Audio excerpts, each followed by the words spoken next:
When did you realize your parents were total hypocrites? You're 13 now, which means you can buy your own school lunch, my mom said while signing a permission slip one day. We're not made of money, and you need to learn the value of hard work. That's when she also stopped buying me basic school supplies.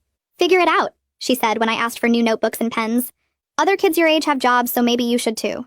I felt confused and embarrassed asking teachers for extra supplies while my dad watched his expensive sports package that cost more per month than my entire school supply list.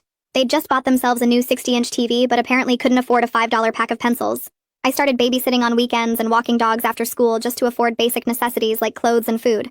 The humiliation of wearing jeans that were too short and shoes with holes burned in my chest, but I tried to act like everything was normal. Look at our little entrepreneur, Dad would joke when I came home exhausted from working. Maybe now you'll understand why we can't just hand you everything on a silver platter. I'd smile and nod while calculating in my head how to make $20 stretch for a week of lunches. By 14, they'd stopped buying me food entirely while ordering takeout for themselves 3 times a week. I'd come home starving to find them eating restaurant meals and empty cabinets. You could get a job at the grocery store and buy your own food like an adult, Mom would say, eating her Chinese takeout. The smell of their meals made my stomach ache, but I learned to stay in my room until they were done so I wouldn't have to watch them enjoy food I couldn't afford. I got better at managing money than my parents ever were because I had to make every dollar count. While they impulse bought gadgets and restaurant meals, I researched every purchase and found the best deals. I started a small business doing yard work and pet sitting that brought in decent money. The irony was that I had more financial discipline as a teenager than they did as adults. But they still mocked me for being poor when I wore thrift store clothes. It's embarrassing having a daughter who dresses like she's homeless, Mom said when I wore a secondhand dress to a family event. People are going to think we don't take care of you. I wanted to scream that they literally didn't take care of me and hadn't bought me clothes in 3 years. Dad would complain to his friends about how expensive kids were while I sat there knowing I'd been financially independent since middle school. I expanded my business and started making real money doing lawn care and pet services for half the neighborhood. My parents acted like my success was somehow thanks to their tough love approach. See what happens when you stop enabling kids and make them work for what they want, Dad would tell people. She's learned the value of a dollar unlike these spoiled brats whose parents just hand them everything. He said this while drinking $30 bottles of wine and playing golf at the country club. But then Dad got laid off from his job and suddenly their attitude toward money changed completely. We're going through a rough patch financially, Mom explained while asking if I could loan them money for groceries. Just until your father finds something new. I watched them panic about missing one mortgage payment while I'd been budgeting down to the penny for years. They had no savings despite making good money because they'd spent every dollar on wants instead of needs.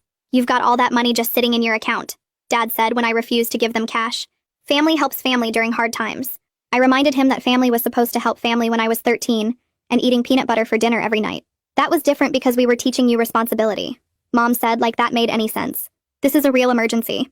They kept asking for money every few days and getting angrier when I said no. You're being selfish and ungrateful after everything we've done for you, Dad said during one of his begging sessions. We could have kicked you out years ago, but we let you live here for free. I pointed out that letting your minor child live in your house was the legal minimum requirement for parents. Don't get smart with us when we're asking for help, Mom snapped back. I was counting my savings and planning to move out for college when both my parents cornered me in the kitchen with serious expressions. We've been talking, and we think it's time for you to start contributing to household expenses, Mom said while Dad nodded behind her. You're 15 now, and you make good money, so it's only fair that you pay rent. Dad stepped closer with a contract in his hands.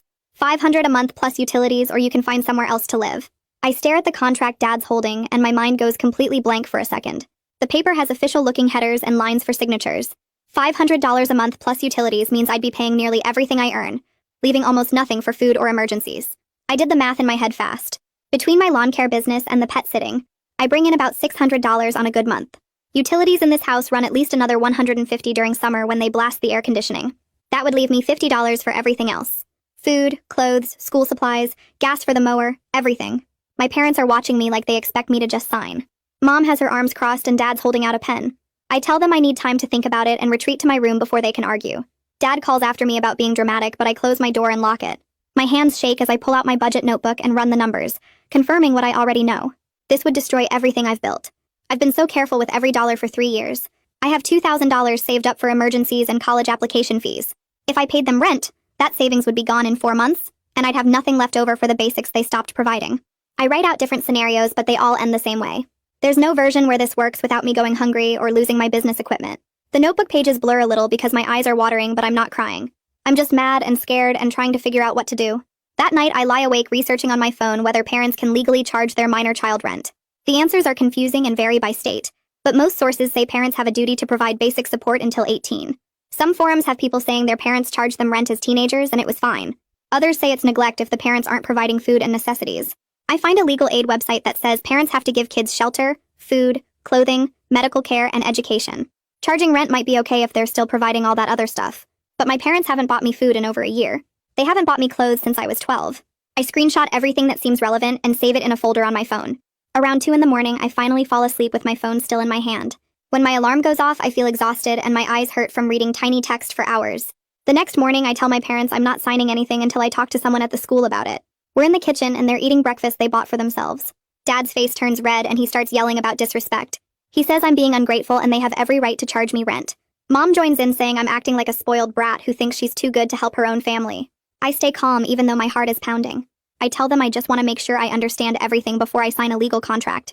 Dad slams his coffee mug on the counter and coffee splashes everywhere. He starts toward me, but I grab my backpack and leave for school early. I hear him yelling behind me as I walk down the driveway, but I don't look back. My hands are shaking again as I unlock my bike. The ride to the school usually takes 15 minutes, but I do it in 10 because I'm pedaling so hard. I spend my morning classes barely paying attention, trying to figure out who I can trust with this. My math teacher is explaining something about equations, but I'm just staring at my notebook. In English, we're supposed to be doing group work, but I tell my group I don't feel good and sit by myself. The school counselor, Mr. Gilmore, has always been nice when I've seen her in the halls, so during lunch I walk to her office. The main office secretary asks if I have an appointment. I tell her it's kind of an emergency, and she looks at me for a second before picking up the phone. 5 minutes later, Mr. Gilmore comes out and brings me into her office. She's probably in her 40s with gray hair, and she's wearing a cardigan even though it's warm. Her office has plants on the windowsill and motivational posters on the walls. Mrs. Gilmore listens to everything without interrupting, and when I finish, she looks genuinely concerned.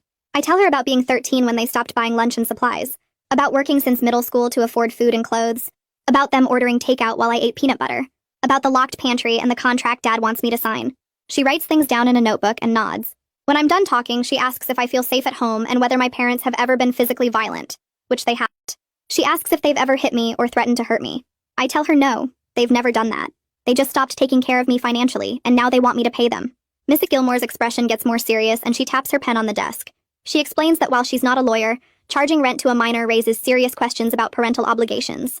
She says parents are supposed to provide basic necessities until their kids turn 18.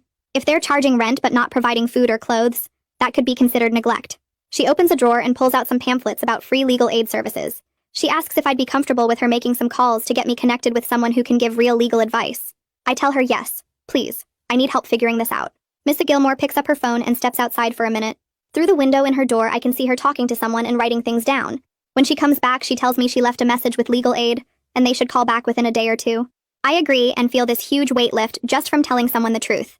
For 3 years, I've been handling everything alone and pretending it was normal. Having an adult actually listen and take me seriously makes me want to cry, but I hold it together. Mrs. Gilmore also helps me apply for free lunch right there in her office, which I should have done years ago but was too embarrassed.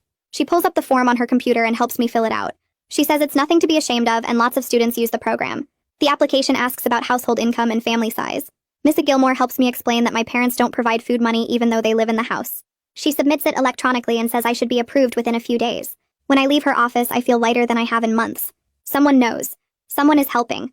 I'm not completely alone anymore. 2 days later, I meet with Boyd from Legal Aid, who explains that parents must provide food, shelter, and basic necessities to minor children.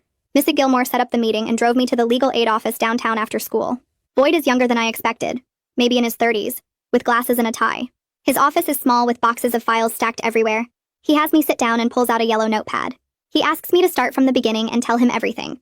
I go through the whole story again and he takes notes the entire time. When I get to the part about the rent contract, he stops writing and looks up. Charging rent could be considered neglect if it prevents them from meeting those obligations, he says. He explains that parents have a legal duty to support their minor children. They can't just decide to stop providing necessities and charge rent instead. Boyd asks detailed questions about what my parents do provide versus what I pay for myself. When I list everything, food, clothes, school supplies, toiletries, his expression gets more serious. He writes it all down in 2 columns labeled provided and not provided. The not provided column is way longer. He asks about their income and whether they're actually struggling financially or just choosing not to spend money on me. I tell him about the sports package and the golf membership and the restaurant meals, about how they had plenty of money until Dad got laid off a few months ago.